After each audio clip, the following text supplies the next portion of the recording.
ये जजमेंट पास हुआ है, इसका जो रिपरकशंस है वो इन पे वाइटली इम्पैक्ट करेगा। यह एक बहुत ही बड़ा फैसला आया है। हमारे मज़ाहिब और हमारा संविधान इस चीज़ की इजाज़त नहीं देता। पूरे समाज में इस विषय पर एक कंसेंसस बनाने के लिए प्रयास होना चाहिए। Through out the country implement करना प्रैक्टिकली पॉसिबल नहीं है। जब भी कॉमन सिविल कोड की बात होती है, कुछ लोगों का सेकुलरिज्म खतरे में है।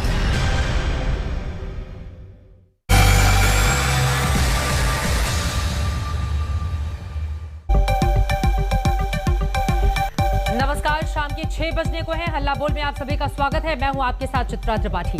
दिल्ली हाईकोर्ट ने तलाक के एक मामले में सुनवाई करते हुए कहा कि अब देश में समान नागरिक संहिता यानी यूनिफॉर्म सिविल कोड लागू होना चाहिए। कोर्ट की टिप्पणी के बाद इस मुद्दे पर एक बार फिर से बहस शुरू हो गई है, लेकिन समाज का एक तबका जो हमेशा से समान नागरिक संहिता का विरोध करता है, उसे कोर्ट की बातें ठीक नहीं लग रही हैं। अब सवाल यह है कि आखिर इस पर सवाल क्यों खड़े किए जा रहे हैं। तमाम ऐसे मुद्दे हैं जिसको लेकर बहस छिड़ी हुई है, उसी पर हम चर्चा करेंगे, लेकिन उसके पहले हमारी यह रिपोर्ट देखिए।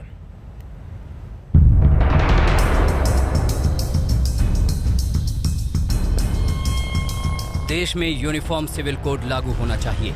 आर्टिकल 44 में यूनिफॉर्म सिविल कोड की जो उम्मीद जताई गई थी, अब वो केवल उम्मीद नहीं रहनी चाहिए, बल्कि उसे हकीकत में बदल देना चाहिए।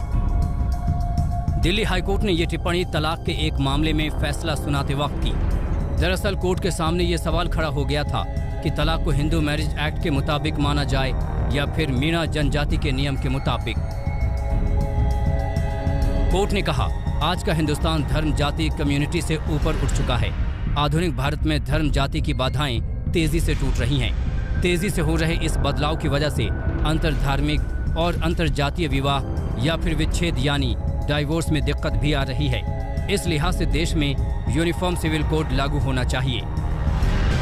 ये जजमेंट पास हुआ है, इसका जो रिपरकशंस है वो इन पे वाइटली इम्पैक्ट करेगा। अभी भी ट्राइब्स या ट्राइबल कम्युनिटीज जो हमारे देश के सुदूर इलाकों में रहते हैं, उनका इतना एडवांसमेंट नहीं हुआ है या उनका इतना डेवलपमेंट नहीं हुआ है कि हम कह सकें कि नहीं, अब इनके ऊपर भी वही चीज़ें अप्लाई की जा सकती है जो हम आम जनता के ऊपर अप्लाई कर रहे हैं, जो हमारे देश के आम नागरिक हैं उन पर अप्लाई कर सकते हैं। सो बेटर यही रहेगा कि एक डायरेक्शन देने के बजाय कि आप इनको डायरेक्शन दें कि आप आएँ और हमारे साथ खड़े हों। माननीय दिल्ली उच्च न्यायालय ने 8 जुलाई 2021 को फैसला देते हुए ये कहा कि यूनिफॉर्म सिविल कोड पूरे भारतवर्ष में लागू होना चाहिए और जो हिंदू ट्राइब है वो उसी तरह से हिंदू मैरिज एक्ट के तहत गवर्न होना चाहिए, जिस तरह से क्रिश्चियन ट्राइब क्रिश्चियन लॉ से गवर्न होते हैं और मुस्लिम ट्राइब मुस्लिम लॉ से गवर्न होते हैं। यूनिफॉर्म सिविल कोड का मामला अभी सिर्फ कोर्ट की टिप्पणी तक है, लेकिन अल्पसंख्यकों के बीच खलबली मच गई है। तमाम लोग यकसा सिविल कोड के अंदर शामिल हो जाएंगे तो तमाम लोग यकसा तौर पर शादी करेंगे और यकसा तौर पर ही उनको शादी तोड़ने का अधिकार होगा। लेकिन हमारे मज़ाहिब और हमारा संविधान इस चीज़ की इजाज़त नहीं देता।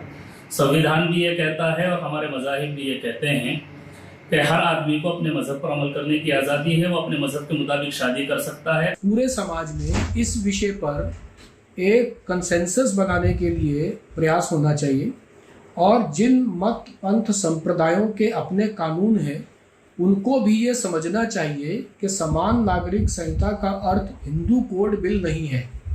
इस कारण से यदि इस पर सरकार किसी प्रकार की कोई पहल करती है तो उसका सर्वदूर स्वागत ही होना चाहिए। समान नागरिक संहिता यानी यूनिफॉर्म सिविल कोड का सियासी कनेक्शन काफी पुराना है। ये मुद्दा हमेशा से बीजेपी के एजेंडे में रहा है, लिहाजा कोर्ट की टिप्पणी के बाद एक बार फिर से सियासत सुलगने लगी है। मुझे बहुत आश्चर्य होता है कि जब भी कॉमन सिविल कोड की बात होती है, कुछ लोगों का सेकुलरिज्म खतरे में आ जाता है। कॉमन सिविल कोड की जब बात आती है तो लोग किसी एक समाज और एक किसी धर्म से जोड़ देते हैं। अरे भैया, कॉमन सिविल कोड आएगा तो हिंदुस्तान के 135-140 करोड़ हिंदुस्तानियों के लिए होगा। वो पहले पूर्व चीफ जस्टिस भी गोवा में लागू समान नागरिक संहिता की व्यवस्था की तारीफ कर चुके हैं और अब दिल्ली हाईकोर्ट ने यूनिफॉर्म सिविल कोड को वक्त की जरूरत बताया है। लिहाजा मुद्दे पर एक बार फिर से बहस शुरू हो गई है। संजय शर्मा के साथ